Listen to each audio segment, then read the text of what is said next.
नमस्ते दोस्तों, मेरे YouTube चैनल में आपका स्वागत है। आशा है आप अच्छे और स्वस्थ होंगे।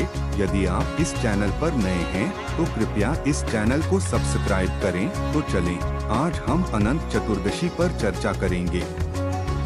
अनंत चतुर्दशी तिथि, समय, व्रत कथा, अनुष्ठान और महत्व। अनंत चतुर्दशी का हिंदुओं में बहुत महत्व है।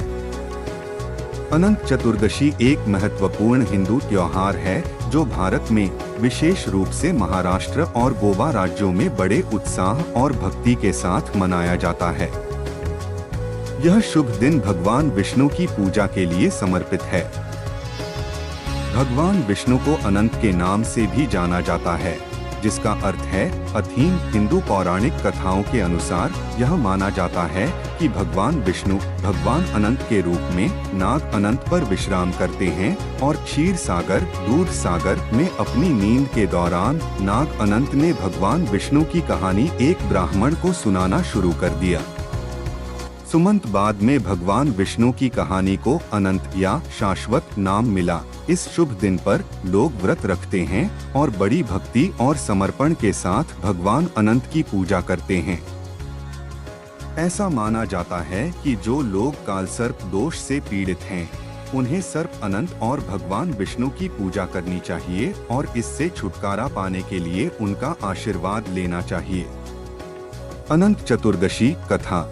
हिंदू पौराणिक कथाओं के अनुसार एक बार सुमंत नाम का एक ब्राह्मण था और उसकी सुशीला नाम की एक बेटी थी। सुशीला का विवाह ऋषि कौंडिन्य के साथ हुआ था।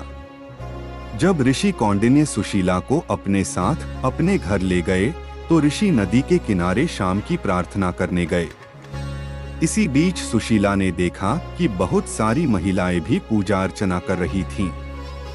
उन्होंने महिलाओं से पूछा कि वे किसकी पूजा कर रही हैं। उसने उसे भगवान अनंत की पूजा करने और उस दिन व्रत रखने के महत्व के बारे में बताया। सुशीला भी अनंत चतुर्दशी का व्रत रखना चाहती थी और उसने अपनी बाह पर 14 गांठों वाला एक पवित्र धागा बांधा था। कौंडिन्य ने सुशीला से उसकी बाह पर बंधे धागे के बारे में पूछा। उसने उसे भगवान अनंत की पूजा के बारे में बताया।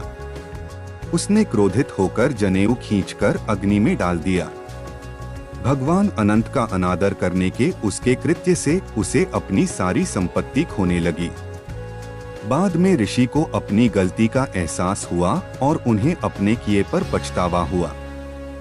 वह अपने बुरे कर्मों को सुधारना चाहता था, इसलिए उसने तब तक कठोर तपस्या करने का फैसला किया जब तक भगवान अनंत उसके सामने प्रकट नहीं हो जाते। सभी प्रयास करने और भारी कठिनाइयों का सामना करने के बावजूद कौंडिन्य देवता के दर्शन नहीं कर पाए। जब उसे एहसास हुआ कि उसके सारे प्रयास व्यर्थ जा रहे हैं, तो उसने आत्महत्या करने का फैसला किया। लेकिन जब वह खुद को फांसी लगा रहा था तो अचानक भगवान विष्णु ने उसे बचा लिया और वह कौंडिन्य के सामने प्रकट हुए और उन्हें अपनी खोई हुई संपत्ति पाने के लिए भगवान अनंत की पूजा करने और अनंत चतुर्दशी का व्रत करने के लिए 14 साल की लंबी व्रत रखने की सलाह दी। कौंडिन्य ने वचन दिया और लगातार 14 वर्षों तक अनंत चतुर्दशी का व्रत पूरी निष्ठा से करना शुरू कर दिया।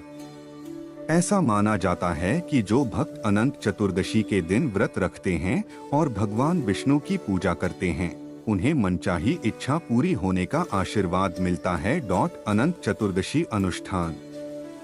1 नंबर है भक्त सुबह जल्दी उठते हैं और पवित्र स्नान करते हैं। 2 नंबर है लकड़ी का तख्ता लें और उसे पीले कपड़े से ढक दें और कपड़े पर रोली से 14 तिलक लगाएं। 3 नंबर है 14 मालपुआ, 14 पूरी और खीर लें और प्रत्येक निशान पर रखें। 4 नंबर है पंचामृत लें, जो क्षीर सागर का प्रतीक है, और इसे भगवान अनंत को अर्पित करें।